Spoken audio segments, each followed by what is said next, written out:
जय हिंद दोस्तों, प्रचंड क्लासेस में आप सभी का स्वागत है। चलिए आज के करंट अफेयर देखते हैं। नासा ने मीथेन और कार्बन डाइऑक्साइड के उत्सर्जन को ट्रैक करने के लिए टेनेजर-1 उपग्रह किया लॉन्च। पाकिस्तान के बलूचिस्तान प्रांत में ऑपरेशन हीरोज के तहत कई जगहों पर हुए आत्मघाती हमले। मलेशिया ने अपने ओरंगुटान कूटनीति में किया बदलाव। फ्रांस सरकार ने टेलीग्राम के संस्थापक और सीईओ पावेल डुरों को किया गिरफ्तार। आज से प्रारंभ होगा पेरिस पैरा ओलंपिक 2024। 24वें अंतर्राष्ट्रीय मदर टेरेसा पुरस्कार का दुबई में हुआ आयोजन। महाराष्ट्र एकीकृत पेंशन योजना यूपीएस जो भी लॉन्च हुआ है तो उसको अपनाने वाला बना देश का पहला राज्य। राजस्थान के मुख्यमंत्री भजनलाल ने श्री कृष्ण गमन पथ बनाने की घोषणा। 5 वर्षीय पंजाब के तेगबीर सिंह माउंट किलिमंजारो को फतह करने वाले बने सबसे कम उम्र के एशियाई। हिमाचल प्रदेश सरकार ने मुख्यमंत्री सुख शिक्षा योजना को दी मंजूरी। 25 से 29 अगस्त तक की मनाया जा रहा विश्व जल सप्ताह 2024। कहाँ से कहाँ तक? 25 से 29 अगस्त, तो याद रखिएगा डेट को। चलिए अब हम इसका विश्लेषण करते हैं। हाल ही में मुख्यमंत्री सुख शिक्षा योजना को किसने मंजूरी दी है? उत्तराखंड, हरियाणा, पंजाब, हिमाचल प्रदेश। तो किस सरकार ने दी है? हिमाचल प्रदेश सरकार ने सुख शिक्षा योजना को मंजूरी दी है। दिव्यांग बच्चों या उनके माता पिता के लिए इस योजना को शुरू किया गया है। वहाँ के सुखविंदर सिंह सुक्खू सीएम हैं। यह योजना विधवा, तलाकशुदा और दिव्यांग महिलाओं तथा दिव्यांग बच्चों को 1000 रुपया प्रति माह एजुकेशन के लिए देगी। ठीक है। शिक्षा का अधिकार फंडामेंटल राइट बन गया है, जो है आर्टिकल 21A जो जोड़ा गया था 86वें संविधान संशोधन 2002 में। Okay. Right to education act लाया गया था 2009 में। यह 1 अप्रैल 2010 को भारतीय कॉन्स्टिट्यूशन में जोड़ दिया गया था। समवर्ती राज्य के अंतर्गत, समवर्ती सूची के अंतर्गत आती है शिक्षा, जिसमें कि केंद्र और राज्य दोनों नियम कानून बना सकते हैं। शिक्षा का मैग्ना कार्टा कहा जाता है 1854 में आए बुड डिस्पैच नीति को, जो कि उस समय डलहौजी के समय आई थी। ओके। चलिए नेक्स्ट है। हाल ही में चर्चा में रहे ऑपरेशन हीरोज का संबंध किससे है? Pakistan, Israel, Ukraine, Lebanon. तो ये है पाकिस्तान के संबंधित है। पाकिस्तान की आर्मी पर आत्मघाती हमला हुआ। रेलवे, राजमार्ग, पुलिस थाना पर किया गया यह हमला। ये किसने किया? तो बलूच लिबरेशन आर्मी ने। बलूचिस्तान लोग अपने आप को पाकिस्तान से अलग करना चाहते हैं, क्योंकि ये चाहते हैं कि हमको अच्छे से पाकिस्तान में जो सुविधाएं मिलनी चाहिए वो नहीं मिलती हैं और हमारे उपयोग भी ज़्यादा होते हैं। मतलब यहाँ पर पाकिस्तान का राजस्व जो आता है सबसे ज़्यादा खान वगैरह और जो खाने हैं अधिकतर पाकिस्तान के बलूचिस्तान प्रांत में ही हैं। लेकिन बलूचिस्तान को उतना जो है इतना पिछड़ा है कि वहाँ पर खर्चा कुछ नहीं किया जाता। खर्चा केवल पाकिस्तान का जो पंजाब प्रांत है वहीं पर किया जाता है। तो बलूचिस्तान लोग कहते हैं अब आप लोग उपयोग मेरी भूमि को करते हो, उपयोग हम लोगों को करते हो, और खर्चा जो है या रुपया जो है बांटा जा रहा है पाकिस्तान उनको, पंजाबी लोगों को, तो हम लोगों को अलग कर दो। हम पाकिस्तान में रहना ही नहीं चाहते हैं। ठीक है। ये दोगला व्यवहार हम नहीं सहेंगे। तो इसीलिए बलूचिस्तान लिबरेशन आर्मी जो है ये हमेशा हमला क्या करती है। और जो चाइना का सीपेक कॉरिडोर है ये भी बलूचिस्तान से ही होकर निकल रहा है, तो ये लोग उसको भी तोड़ फोड़ देते हैं, बनने नहीं दे रहे हैं। तो ये क्यों कब हुआ है? तो अकबर खां भुगती एक लोग थे इनके नेता, तो उन्हीं की पुण्यतिथि पर हुआ है ये।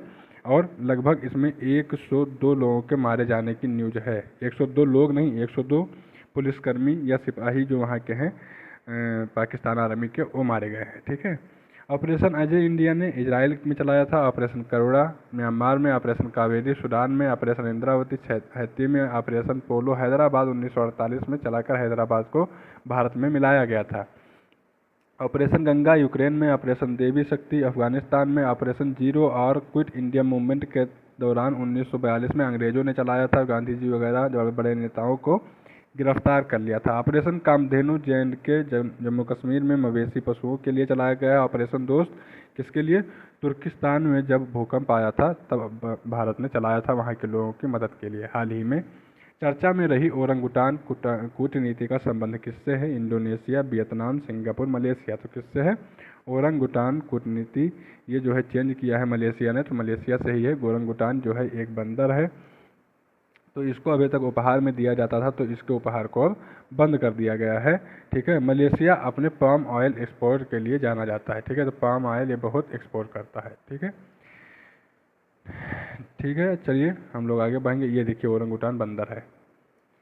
नेक्स्ट हम पढ़ेंगे मलेशिया की राजधानी कुआलालंपुर है। ठीक है। ये ब्रुनोई द्वीप पर स्थित है। अब ब्रुनोई का कुछ हिस्सा जो है इंडोनेशिया के पास भी है। ओके, यही है ब्रुनोई। ये देखिए। ठीक है। यहाँ पर आपको इंडोनेशिया ऊपर की तरफ और नीचे नीचे इंडोनेशिया और ऊपर आपको क्या मिल जाएगा, मलेशिया। और मलेशिया दो द्वीपों पर, इधर ब्रुनोई पे है और इधर ये देखिए छोटे ये इस वाले द्वीप पर मलेशिया है, नीचे सिंगापुर इसके लटका हुआ है। ठीक है। तो दो द्वीपों पर मिलाकर मलेशिया बनता है। उदार शक्ति समुद्र लक्ष्मण और हरिमो शक्ति भारत और मलेशिया के बीच होने वाले युद्धाभ्यास हैं। हाल ही में फ्रांस सरकार ने पावेल डुरोक को गिरफ्तार किया। इनका संबंध किससे है? एक्स, यूट्यूब, टेलीग्राम या गूगल। तो टेलीग्राम के सीईओ और संस्थापक थे। 2013 में इन्होंने टेलीग्राम को शुरू किया मैसेजिंग ऐप के रूप में। ठीक है। पेरिस में गिरफ्तार कर लिए गए हैं क्रिमिनल एक्टिविटी में। क्यों? बाल यौन शोषण की क्रिमिनल एक्टिविटी में इनको गिरफ्तार किया गया है। ओके। भारत अब समीक्षा करेगा कि इसको टेलीग्राम को आगे बंद करना है कि नहीं। टिकटॉक को फिर से स्टार्ट कर दिया है नेपाल ने। ट्विटर जो है एलन मस्क की कंपनी है और इसका परिचालन हाल ही में बंद कर दिया है। कहाँ पर? ब्राज़ील में। ये सब पुराने करंट अफेयर हैं, रिवीजन करते चलिए। पैरालंपिक 2024 कहाँ पर प्रारंभ हुआ है? तो ये पेरिस में प्रारंभ हुआ है। ठीक है। इसमें दिव्यांग और विकलांग लोग भाग लेते हैं। इसको शुरू करवाने में एक गुटमैन साहब थे, उनका बहुत बड़ा हाथ है। ये 17वें नंबर का पैरा ओलंपिक हो रहा है जो कि 28 अगस्त में पेरिस में सुबह शुरू होगा। ये पेरिस में पहली बार हो रहा है। और सबसे पहली बार ये कब आयोजित हुआ था? तो ये रोम में 1960 में आयोजित हुआ था। मशाल जलाने वाले का नाम है स्ट्रोक मैडविल। क्या नाम है? स्ट्रोक मैडविल। भारत की तरफ से उद्घाटन में ध्वजवाहक कौन थे? तो सुमित अंतल और भाग्यश्री जी भारत की तरफ से उद्घाटन किया है। मतलब ध्वजवाहक थे उद्घाटन के। और 28 अगस्त से 8 सितंबर तक ये चलेगा। जब टोक्यो ओलंपिक 2020 में ये हुआ था, जब 2020 में, तो वहाँ पर भारत की रैंक पैरालंपिक में 24 थी। और कितने मेडल जीते थे? 19 मेडल जीते थे, जिसमें से 5 गोल्ड मेडल थे। ठीक है। 5 क्या थे? गोल्ड मेडल थे। नेक्स्ट है हाल ही में 24वें अंतर्राष्ट्रीय मदर टेरेसा पुरस्कार का आयोजन कहाँ किया गया है? Dubai, India, London, Tokyo. तो कहाँ पर किया गया है? दुबई में किया गया है। 24वें नंबर का यह पुरस्कार था, दुबई में किया गया। भारत के बाहर आयोजन करने वाला एकमात्र शहर कहाँ है? दुबई। 1997 में शांति नोबेल पुरस्कार दिया गया। 1979 में नोबेल पुरस्कार दिया गया था और 97 में इनका निधन हो गया था। ठीक है। भारत रत्न पुरस्कार भी इनको दिया जा चुका है। कॉमनवेल्थ गेम 2024 2026 जो 23वें नंबर का है, कहाँ पर होगा? ऑस्ट्रेलिया में होगा। ओलंपिक 34वें नंबर का कहाँ पर होगा? लॉस एंजल्स में। एशियन गेम्स कहाँ होगा? 20वां, ये होगा आईची जापान में। और आईची जापान में। 38वां नेशनल गेम कहाँ पर होगा? तो ये उत्तराखंड में होगा 38वां नेशनल गेम। ठीक है। 37वां कहाँ पर हुआ था? तो ये गोवा में हुआ था। चलिए, लता दीनानाथ मंगेशकर अवार्ड किसको दिया गया है इस बार? तो अमिताभ बच्चन और रणदीप सिंह को दिया गया है। और भारत रत्न 2024 कर्पूरी ठाकुर, लाल कृष्ण आडवाणी, पीवी नरसिम्हा राव, चौधरी चरण सिंह और एम एस स्वामीनाथन जी को अपने अपने क्षेत्र में उत्कृष्टता के लिए दिया गया है। हाल ही में एकीकृत पेंशन योजना यूपीएस को अपनाने वाला देश का पहला राज्य कौन सा बन गया है? तो महाराष्ट्र यूपीएस को अपनाने वाला पहला राज्य बन गया है। इसमें एनपीएस और यूपीएस मतलब न्यू पेंशन स्कीम और ओल्ड पेंशन स्कीम के दोनों के थोड़े थोड़े तत्व लेकर यूपीएस बनाया गया है। इसमें 25 वर्ष की नौकरी पूरी करने पर अंतिम 12 महीनों का औसत लेकर 50% पेंशन उसका दिया जाएगा। ठीक है। इसको टीबी स्वामीनाथन कमेटी द्वारा इसको जो है आपकी अर्थव्यवस्था में पूछा जाने वाला बहुत इंपॉर्टेंट क्वेश्चन है इस बार का। टीबी स्वामीनाथन कमेटी द्वारा इसको बनाया गया है। और जो है इसमें ये जान लीजिए कि अगर आप 10 साल की ही सर्विस करके छोड़ देते हैं तो उसको क्या किया जाता है? मिनिमम जो है 10,000 रुपये की पेंशन दिया जाएगा। ये भी इसमें प्रावधान है। चलिए, नेक्स्ट है हाल ही में श्री कृष्ण गमन पथ बनाने की घोषणा किसने की है? राजस्थान सरकार ने की है। ये गमन पथ राजस्थान और मध्य प्रदेश सरकार के बीच में बनेगा। ठीक है। मध्य प्रदेश और राजस्थान में बनेगा। राजस्थान के सीएम है भजन लाल शर्मा। हाल ही में संविधान संग्रहालय कहाँ पर बनाया जा रहा है? हरियाणा में। न्यायालय संग्रहालय कहाँ पर? जोधपुर में। राजस्थान गिग वर्कर्स बिल सबसे पहले राजस्थान लाया था और फिर कर्नाटका लेकर आया था। दूसरा राज्य कौन बन गया गिग वर्कर्स बिल लाने वाला? कर्नाटका। हाल ही में माउंट किलिमंजारो को फतह करने वाले सबसे कम उम्र के एशियाई कौन है? तेगबीर सिंह है। तेगबीर सिंह कहाँ पर हैं? तो ये जो है पंजाब रोपड़ के हैं। 5 वर्ष की इनकी उम्र है।